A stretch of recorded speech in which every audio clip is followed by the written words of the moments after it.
And before we move on to our calendar, we want to note the passing of architect Nathaniel Buster Curtis, architect for both the Superdome and the Rivergate, both built there during Curtis's 30-year partnership with Arthur Q. Davis. And in a 1995 interview that I did with Curtis, we discussed what place the firm of Curtis and Davis has in the architectural history of New Orleans, along with his impressions of the Dome when he attended the first New Orleans Saints game there in 1975. You know, New Orleans being an old city and all of the architecture, which I admire and appreciate very, very much. But we wanted to build our reputation on being modernists, contemporary. We would refuse to do anything except that way, except for the Royal Orleans Hotel and the Sinestro. The two things that we almost didn't do because of that. But that's what it meant to us. It was the new way of building things, designing and building things. I was worried that the air conditioning wouldn't work right. I was worried that the lights might go off. But I was very satisfied and proud to have had a part in this thing. And it was a very interesting thing because there was a television reporter was going around interviewing some of the spectators as to what they thought of the building. And he happened to come to me, not knowing who I was, asking me what I thought of the building, and I was able to tell him that I liked it very much.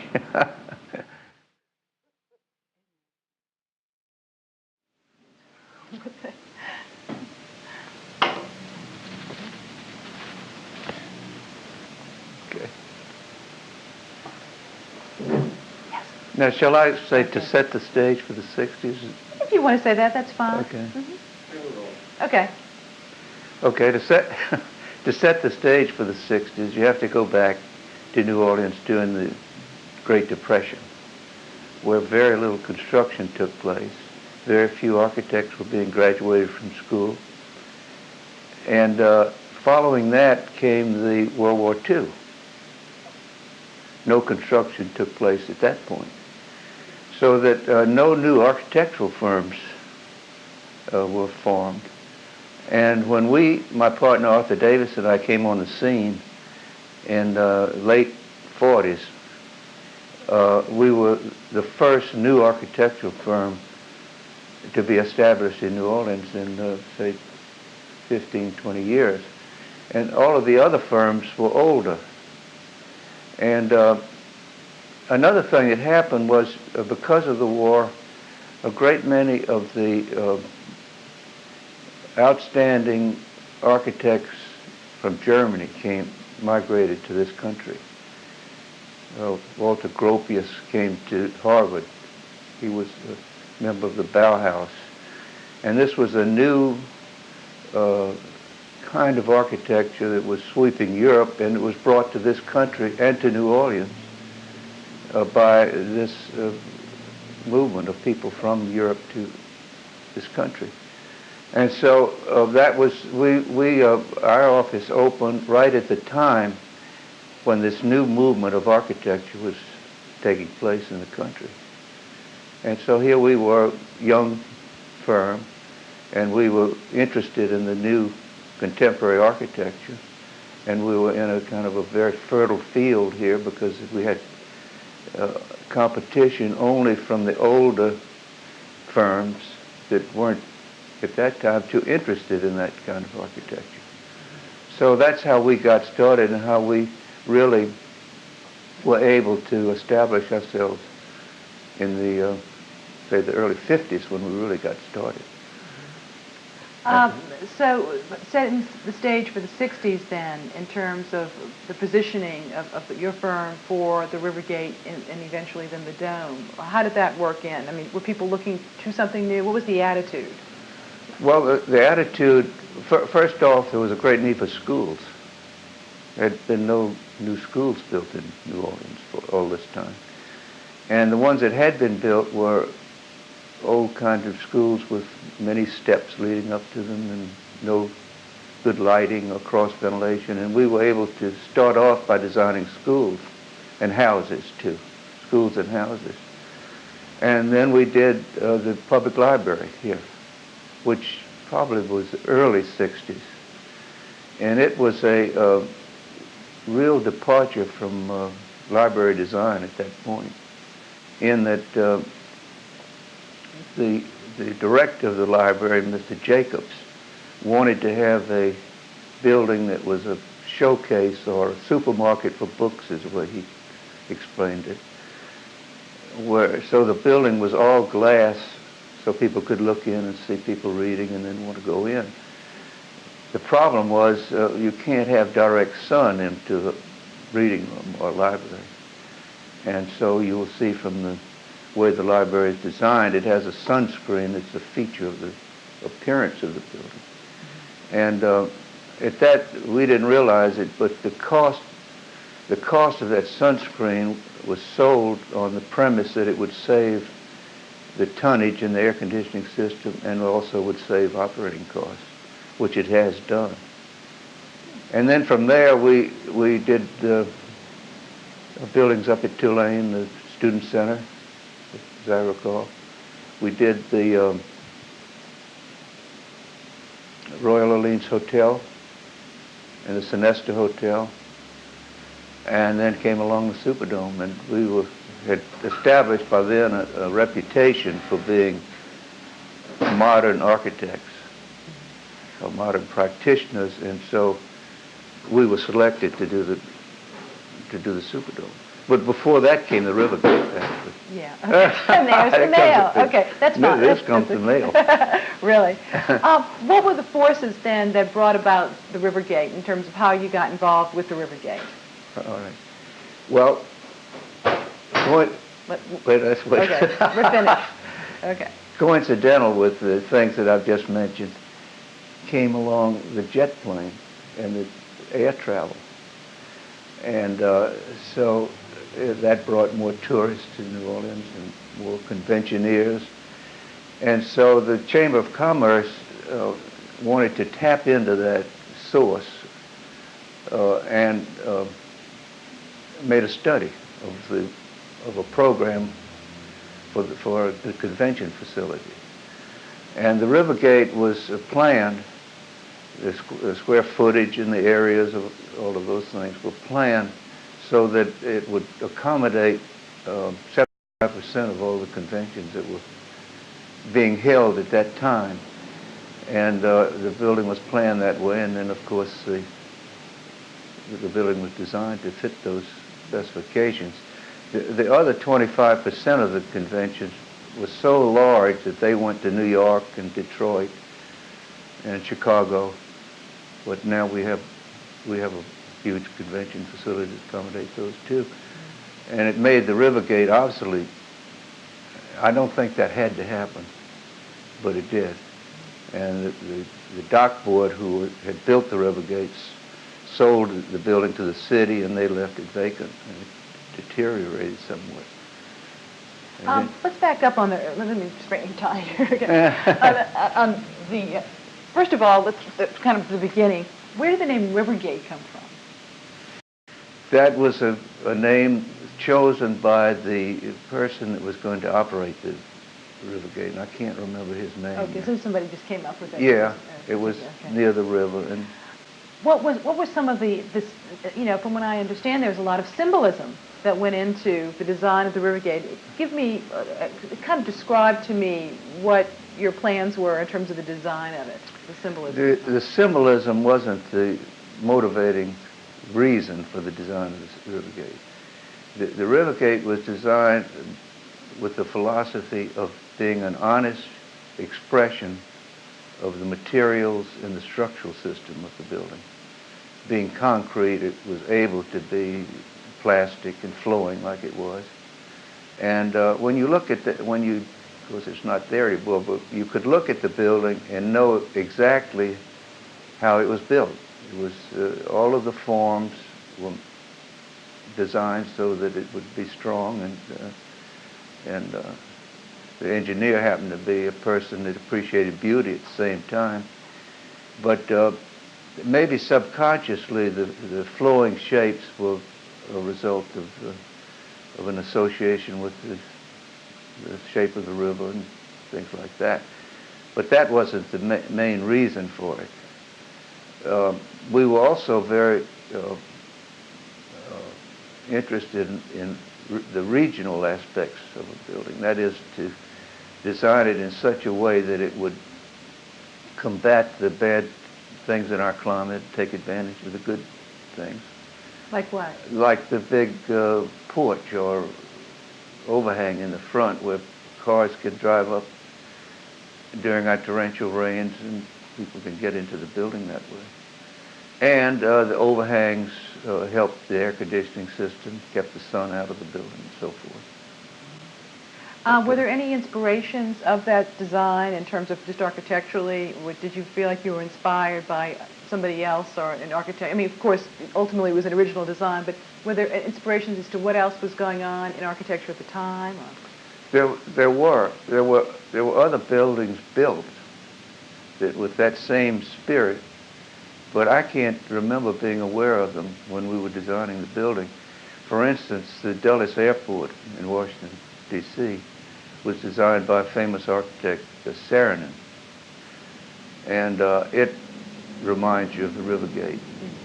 The Opera House in Sydney, Australia was built during that period.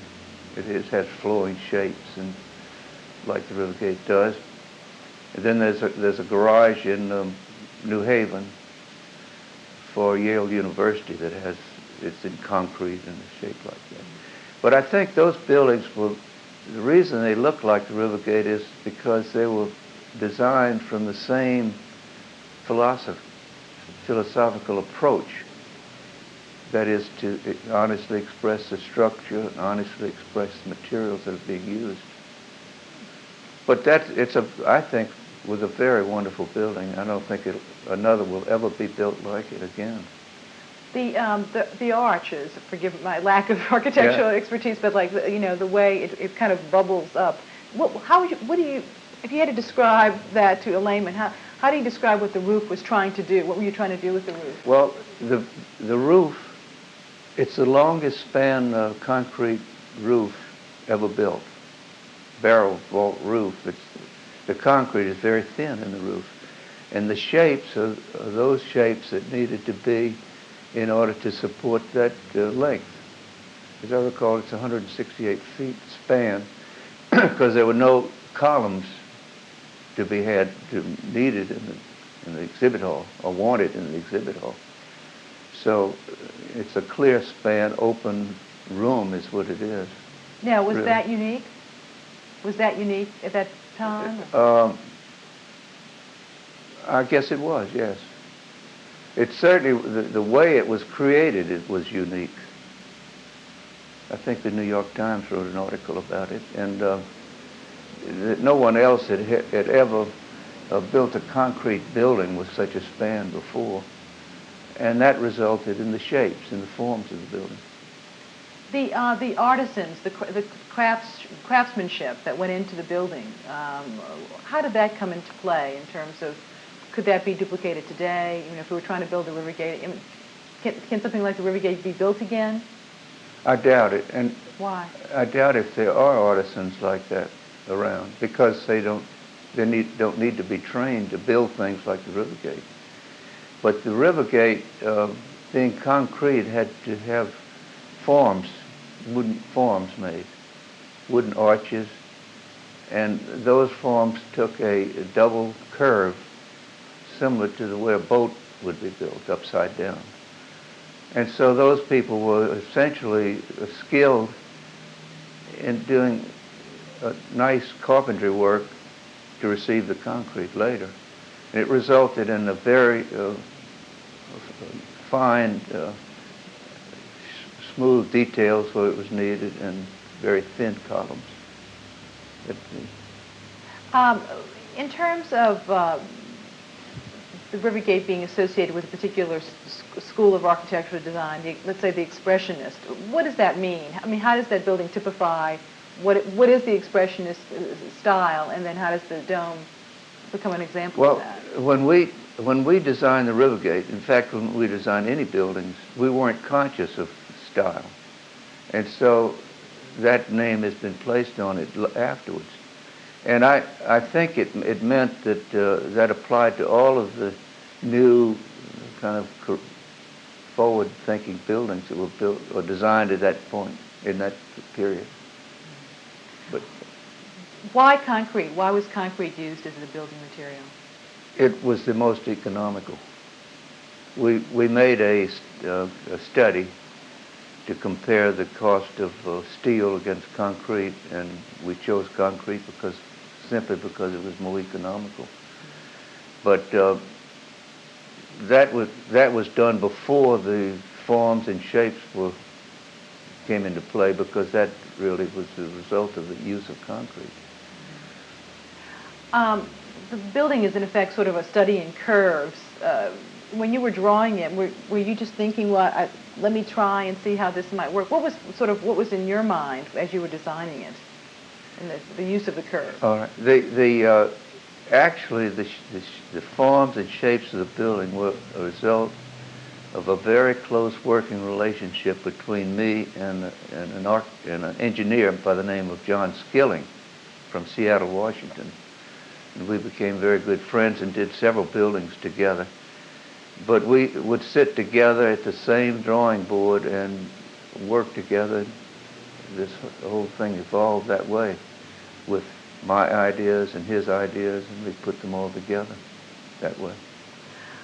Were there any New Orleans architectural touches or something that inspired you in the usual, New Orleans architectural lexicon for the dome? For the River Gate. Were there any certain things that something you could point to and say, well, that was kind of inspired by a particular design? No, I don't think so. No.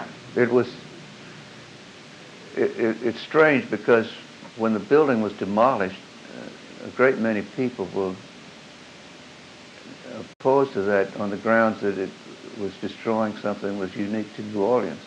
And it became that. It seemed to fit into its environment. It seemed to fit the site that we had. And people became accustomed to it, and it looked like it belonged there.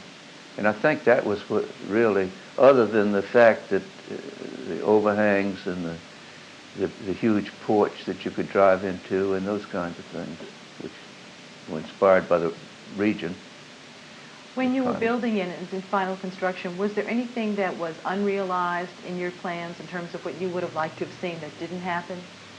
The only thing that wasn't done, we had planned a grand plaza from the front of the river gate all the way to the river. And the building was designed at the same time that Edward Stone was designing the International Trade Mart. So the river gate and the Trade Mart fit together, and they were to be placed on this grand plaza that we envisioned, which would be an open space similar to some of those in Europe, where the automobiles simply drive across the plaza. There's a space like that in Paris and in Venice also, those grand palaces. But it would extend, it would tie the building into the river, and that was never done. In terms of back to sort of the architectural achievements of the River Gate, what would you point out, just sort of summing that up, point out in terms of the unusual achievements that building did, you were able to do? Well, I'm sure it's because of the structure, the span of the roof, the honest expression of that structure in the architecture. And it was just a pure building because, in effect, it was a structural system that had doors and glaze to keep the weather out. But that was it. It was a very simple solution when you look at it. Were there any, of the achievements that people may not be as aware of as they may be in the River Gate? Well, let's get back to the plaza just for a minute, because if you remember, the River Gate faced the river. It had entrances, of course, from Canal Street and Poydras Street, but the main facade was... I'm sorry, would you say that again? Because we had a truck going by. Okay. The River Gate. The River Gate faced the river across the proposed plaza.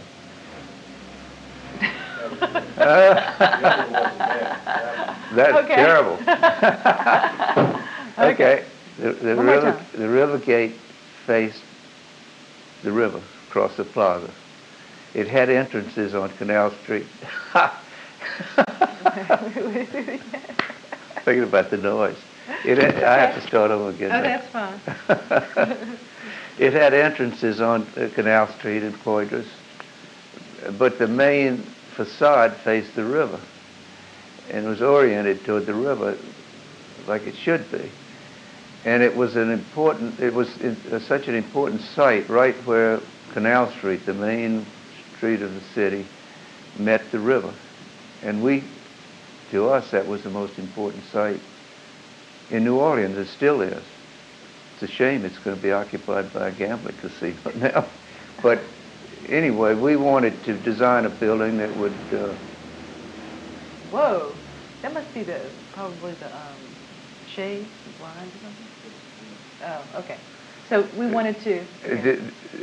Because of the importance of the site, we wanted to design a building that would respect that and live up to that importance. Now, tell me about, of course, you're saying you have to realize that it's being built in New Orleans and consider those things. What about truck, okay, all right.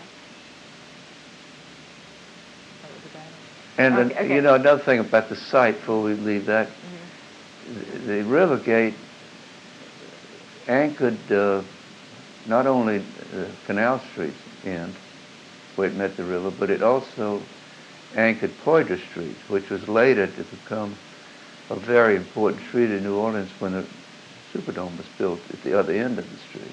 Well, that's actually going to be one of my questions. And what was the role that it played as that anchor between, what is in terms of its site? Give me a little bit more information on that. Well, it sparked the construction at that end of New Orleans. Several new hotels were built. The Marriott is one that I can think of right off. The Royal Orleans was already there, but it allowed people to walk from the hotels in that part of the city straight to the building. And there was a lot of pedestrian traffic that took place because of that.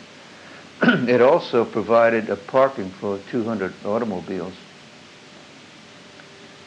spaces that were available for downtown when the events were not taking place in the building. So, what role did Mardi Gras play in the design of the River Gate? What considerations did you have to have in that? I can't recall whether or not we specifically planned for this, but the building was planned. I've never heard that before. That's it. Okay. The building was definitely planned in such a way that it accommodated Mardi Gras balls very well. Being a convention facility, it had to be designed in such a way that what do you call those? Semi-trailer trucks, those big trucks, could drive from the street, Poydras Street, right in onto the floor of the building. And of course that made it just perfect for parades to do the same thing. So it became the headquarters for the parades, where they ended and started a lot of times. But some balls were held in there where the parades came right into the building. But it wasn't designed specifically with that It wasn't, but I recall going to balls in there, and it was really very exciting thing to see, the sound and the colors and the bands playing the music and these floats in there and the marching people inside of the building. Let's talk a little bit about the interior design. Okay, we've sort of focused on the exterior. What did you have in mind? And, I mean, there are a lot of circles and curves in that too. Describe the interior and what was your goal there? One of the requisites was that it had to have a high ceiling. So the roof was 50 feet above the floor, and that created a tremendous volume inside of it. one of the unique features was that you couldn't see the source of the light inside. All of the light was indirect, reflected off of the ceiling, and that did not only provided the light, but it also emphasized this dramatic shape of the ceiling, so that the space inside was a very interesting and exciting space. What about in the lobby? There were these circles. Describe what the lobby kind of was. Yeah, the lobby was a two-story lobby, and the volume from the lower and the upper floor flows through these oval shapes, so that it doesn't appear to be a low, long corridor, but it's a volume that you instantly recognize as being 2 stories high. And people can look down or look up through those spaces and see other people. To really appreciate the building, you have to see it when it was full of people. It was meant to be always filled with people and exhibits.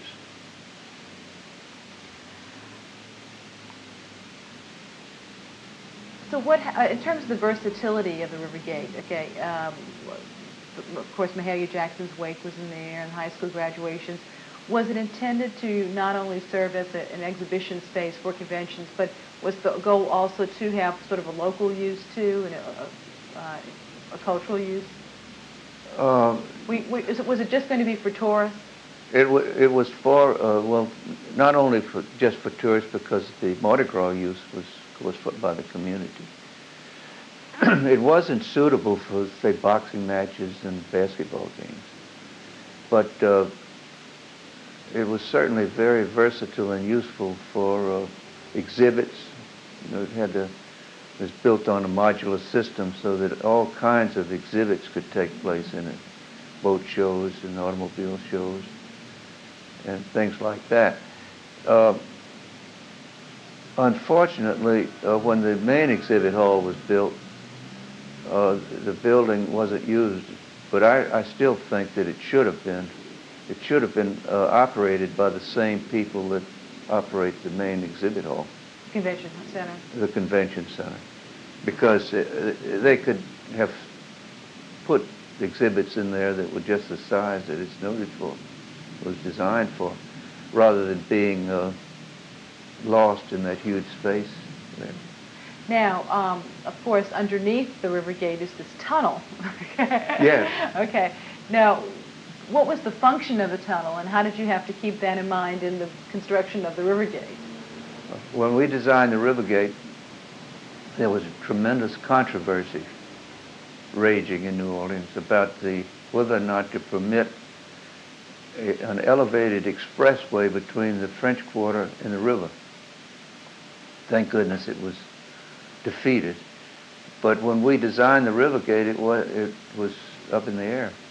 So in order to plan for that, there's a 6-lane highway, expressway, that runs under the building, so that the expressway could have gone below grade and under Canal Street and come up and be elevated across from the French Quarter. And as I recall, it cost about $2 million, and it's been laying there unused all this time. But you want to get into the gambling thing a minute? If you want to. Okay. When we called, I was a member of a group called Friends of the River Gate. It was formed by people that wanted to preserve the building and have it adapted for the gambling operation. And we called on the mayor twice, and Mayor Morial asked me to make some sketches of how the building would look converted to a gambling casino. And I made those sketches. And one of the schemes was to have these balconies hanging in this big space that I described a minute ago, that would be connected by escalators up and down. And one would go all the way down into the tunnel. And so it would be used also as part of the gambling operation, but it would not seemed as a tunnel because you would open up the roof of it and let it flow into the volume of the building itself. So. Did you build the tunnel? Did you design yes, the tunnel too? we designed the tunnel and it was built. Okay. Let me now move on to the dome and first of all, getting into Poydras Street and the dome in terms of what was been called the Houstonization of New Orleans in terms of what the dome was supposed to be, what was it supposed to represent, the ballyhoo beforehand. What do you recall as to, why did we want to build this dome? The dome was conceived by a man named David Dixon. Well, I'm sure you've heard of Dave Dixon.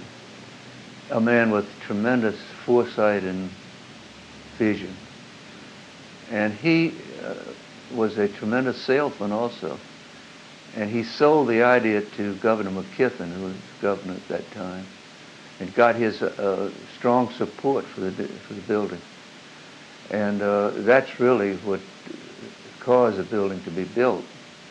There was a tremendous amount of opposition to even building it at all. And one of the big points was where to build it. And we were employed to make a survey, and we were the ones that selected a downtown location, which was very fortunate actually.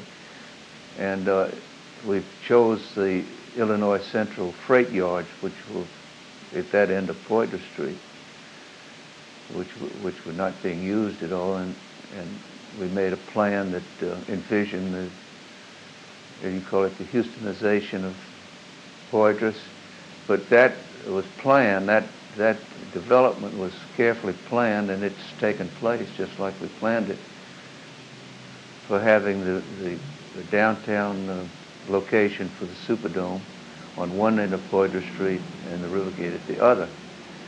And the reason it made so much sense was because there were 20,000 parking spaces within walking distance of the Superdome that were there for the central business district that weren't to be used, on the weekends when the maximum crowds were to be used for the Superdome.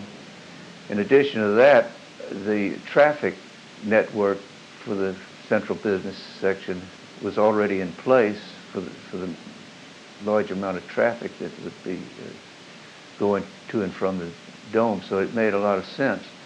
And further to that, it spurred the number of hotel rooms were more than doubled since the dome was built in the vicinity, so that the people from the hotels can walk to the dome. A great number. So it spurred that interest in creating more hotel rooms? That's right. Building more hotels. That was really one of the big advantages of having the Republican convention in the dome.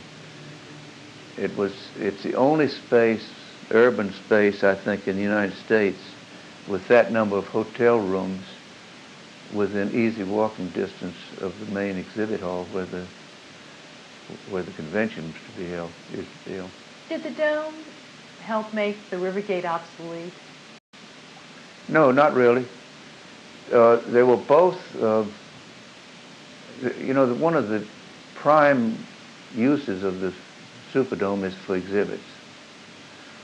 And in a sense, you could say it competed with the Rivergate, competes with the main exhibit hall, too.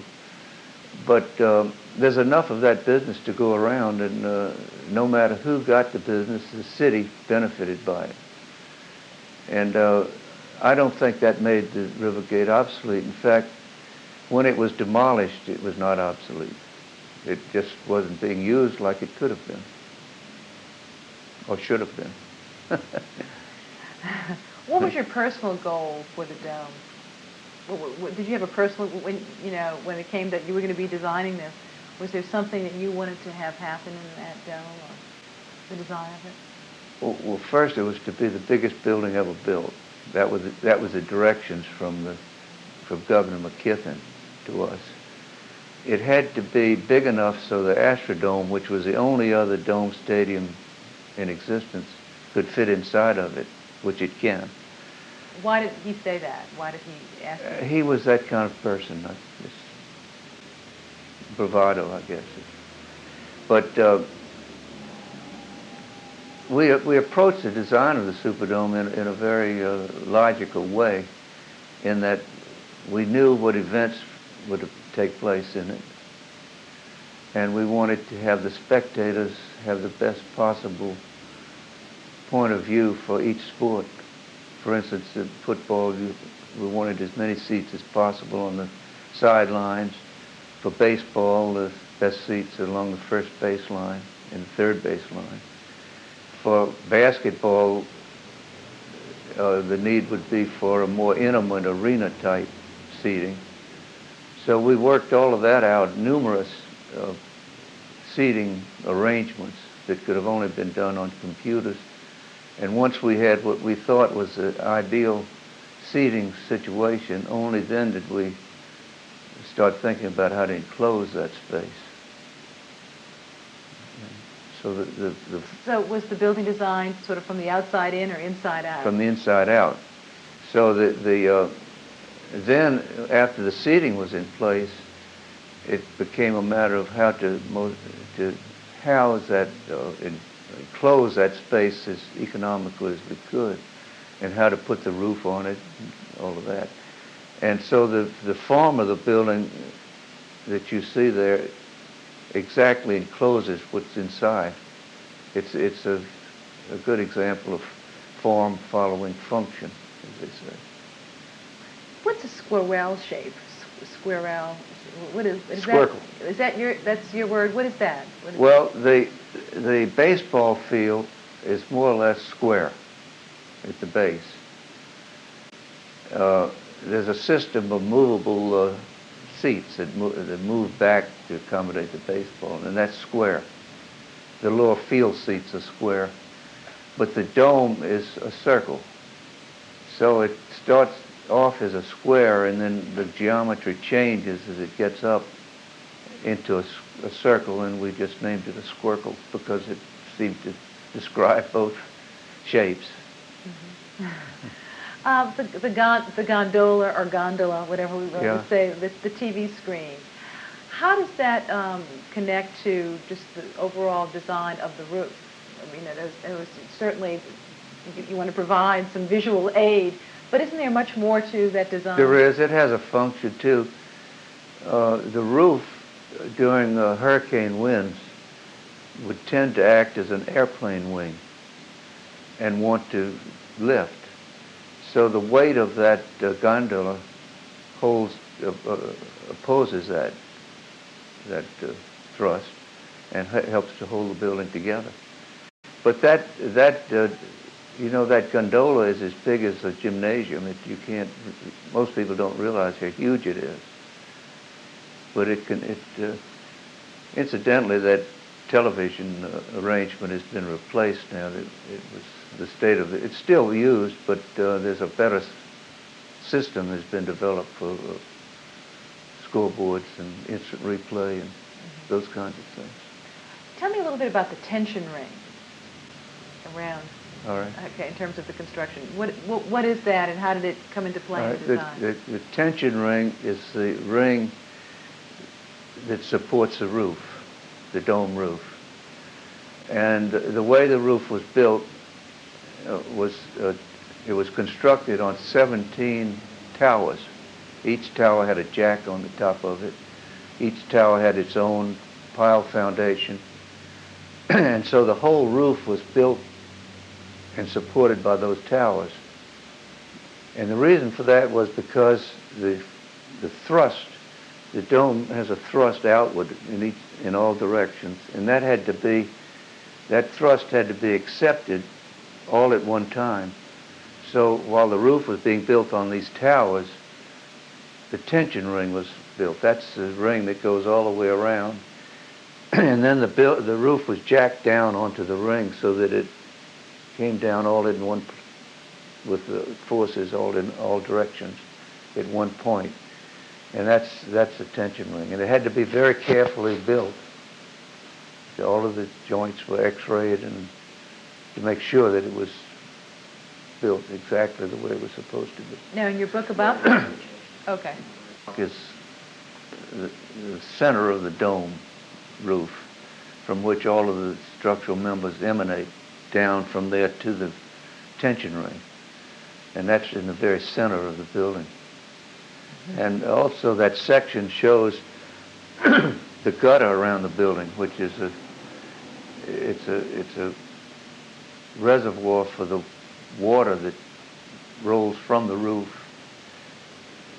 into this gutter, 9 feet deep and I think 4 or 5 feet wide, so that the water can be fed into the drainage system slowly enough so that it can be accepted by the drainage system. Otherwise, it would flood the streets.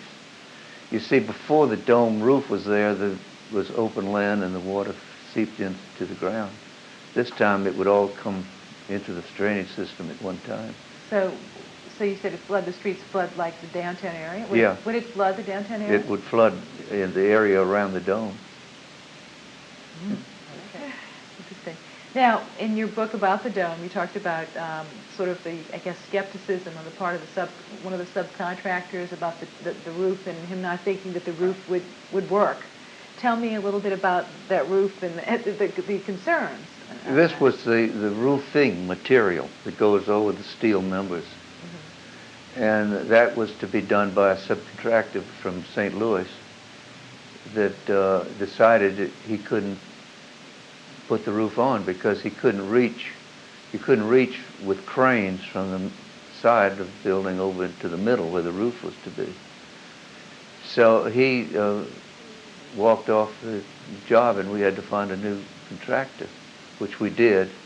And the solution to his problem was the use of helicopters. So the roof was put on by helicopters because the cranes wouldn't reach over there. And I have a picture somewhere of it. I love to see that by helicopter. Yeah, helicopter. What about the roof? You know, with anything in New Orleans and anywhere in terms of the temperature, things tend to expand and contract. That's right. How does that work in the dome changes shape throughout the day as the sun moves around across it. And it can be as much as 8 inches one way or the other. So that each column in the building that supports the tension ring has a joint at the top that permits that expansion to take place. That also requires a roofing material that's elastic, so it can expand and contract with that temperature, and that's the roof we selected. It might have been the only kind of roof that you could possibly use to roof such a place. What is it made of? It's made of plastic. Plastic. Mm-hmm. Where did the name come from, the name for the structure? The Superdome? I think Dave Dixon dreamed that name up. Okay. I'd like to also name Moon Landry was an important figure in the design of the Superdome because he was the councilman at large, I think, when the dome was being planned and constructed, and he was a member of the Superdome Commission. And then when he became mayor, he strongly supported the building and helped from getting it built. In an article, you were quoted as saying that you made the dome a little bit more three-dimensional. What does that mean exactly in terms of more of a feeling for it? How do you incorporate that in design? Is that, do you remember that at all? No, I don't remember more 3D. I thought it was interesting.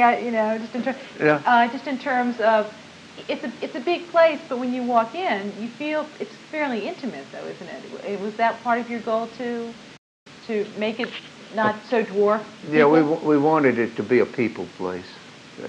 That's true, and it's designed to be that.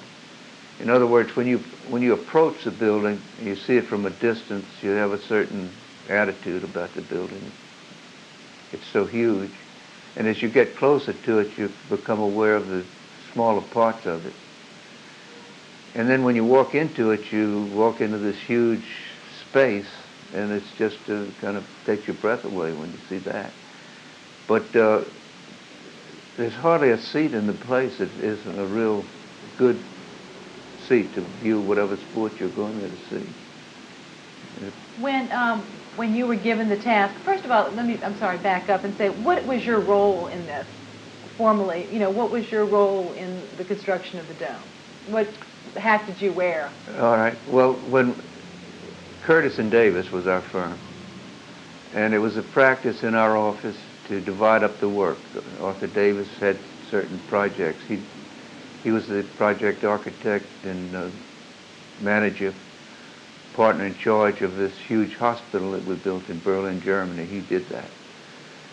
He was preoccupied with that, I think, when the dome came along, so I inherited that. So my role was to guide the design of it and to direct and manage the whole thing, which was including the many consultants, engineers, and people that went into contributing to the building of it. When you were told that, oh, go ahead, I'm sorry. It was a very time-consuming, demanding job. How long did it take? That you asked me about sailing. That's when I gave up sailing to devote full time to this, and I think it took about 4 years to build the whole thing. But how, in terms of from the concept, the conception to the end, much time did it take for you, of your time? It took 100% of my time. For how long? For 4 years. Did you attend the first Saints game in the dome? I did, yes. Tell me how did you feel when you were there? I think I was worried that the air conditioning wouldn't work right.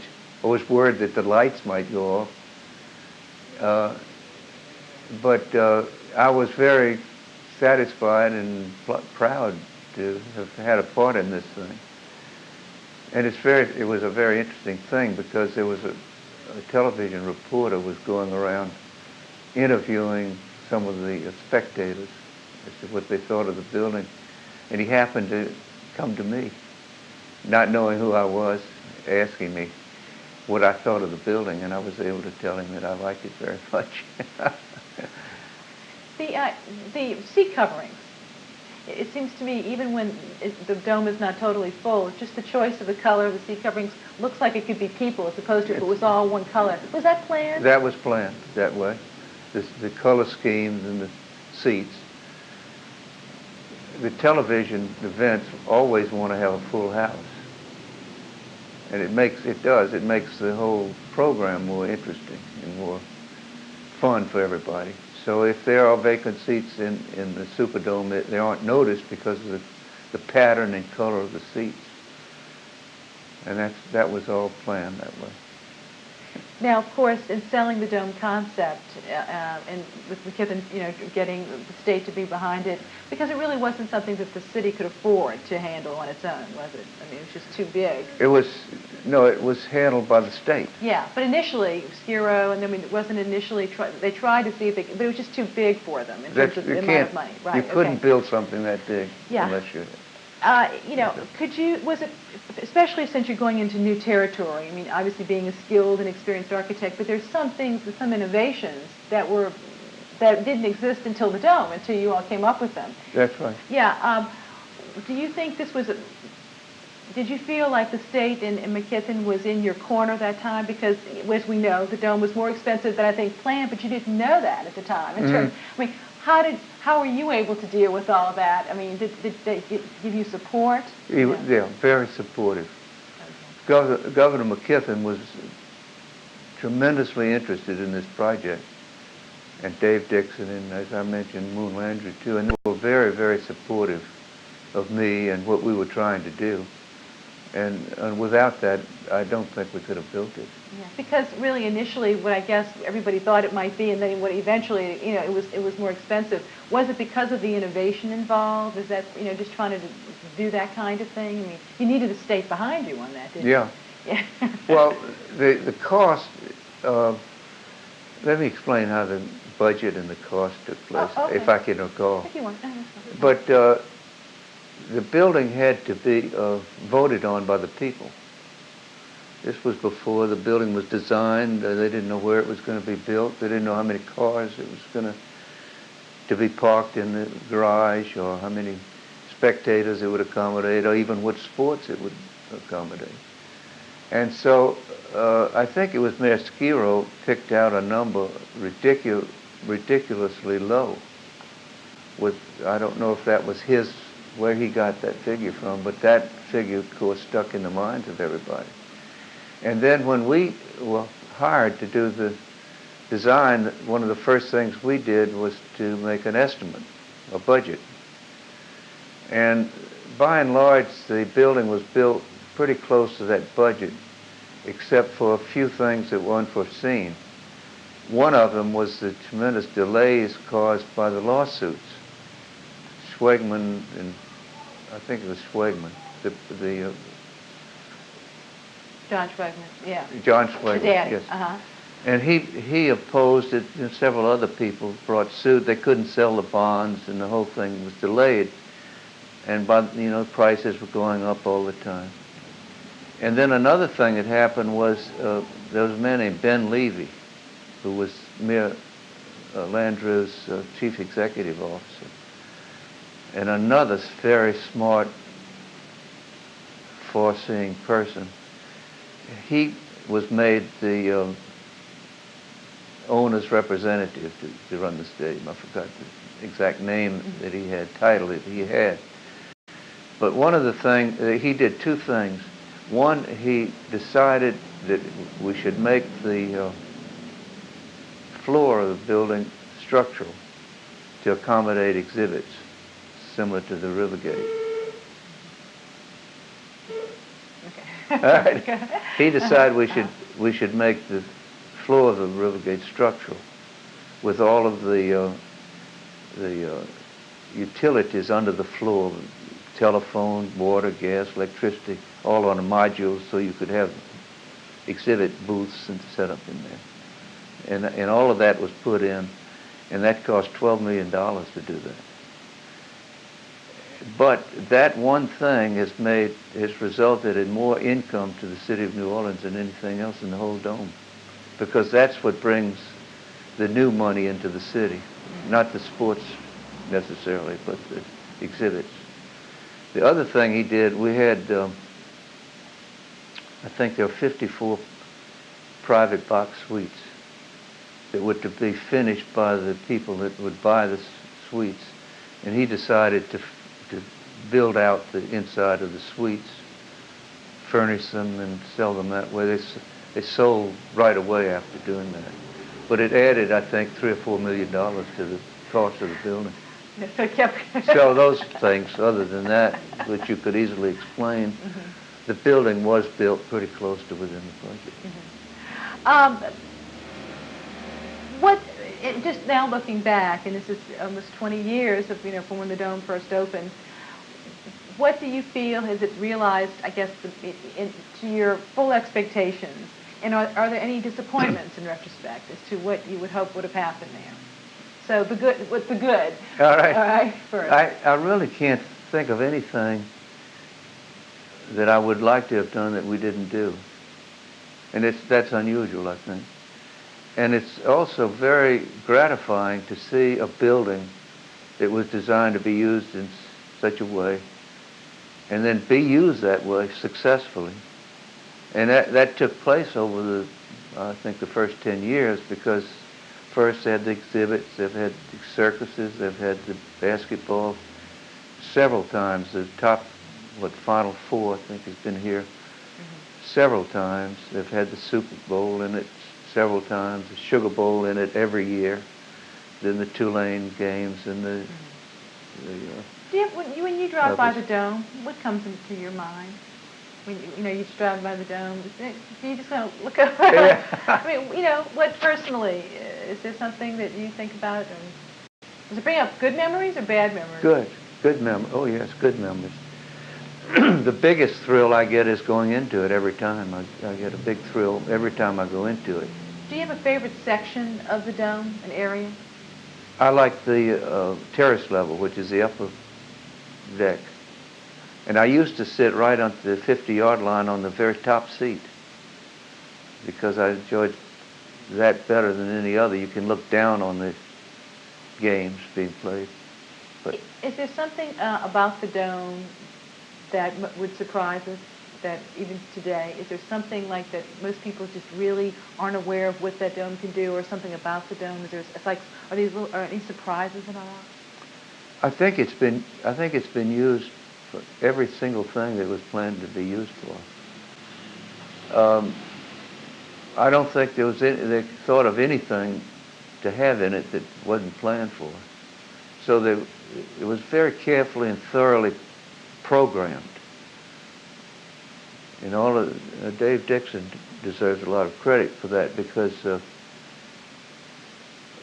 see, one of the things was it was to be built with a capacity large enough so the Sugar Bowl, Tulane Stadium, I think, had a seating capacity of 80,000, and so the Superdome has close to that. It wouldn't be a step back for the Sugar Bowl. And the Superdome, the Super Bowl games, I forgot how many millions of dollars that brings into the community when they have a Super Bowl. So all of those things were planned. Back to the decision of where the structure would be located. I remember during those days that there was talk of it in New Orleans East, lots of different places. Yeah, out by the lakefront. Out by the lake, yeah. Where was it almost put? Were there any? What was the second choice? If let's say they couldn't have negotiated with the railroad, where would it be today? I don't think there was a second choice. By the time that the location was decided upon, everybody that was involved realized that that was the only and most proper place to put it. There was a little experience for that too, because the Bush Stadium in downtown was not a dome; it's an open stadium. It's right in the middle of downtown St. Louis, and it spurred the development and the use of downtown. That's one of the things that New Orleans has that a lot of cities don't have: a reason to have liveliness after dark downtown. That's because of the Superdome and the French Quarter too. Mardi Gras. Tell me about how that that came to be. You're going to have to explain that noise. Well, when they built the Astrodome, they had skylights in the roof. The roof, in effect, was plastic, so light and sunlight could come through. They needed that for the grass to grow. So, to their horror, when they started playing baseball in there, you couldn't see the ball against the glare of the skylights. So then they said, well, the solution to that is to just paint out the skylights, which they merrily did. And then, to their horror, they realized the grass died, you see. So through necessity, they had to invent, that was an invention through necessity for the Astrodome. By that time, even open stadiums were using, it's kind of a controversial thing still, whether or not the artificial turf is better than the grass, or whether it causes more injuries or not. But that's how the Mardi Gras came about.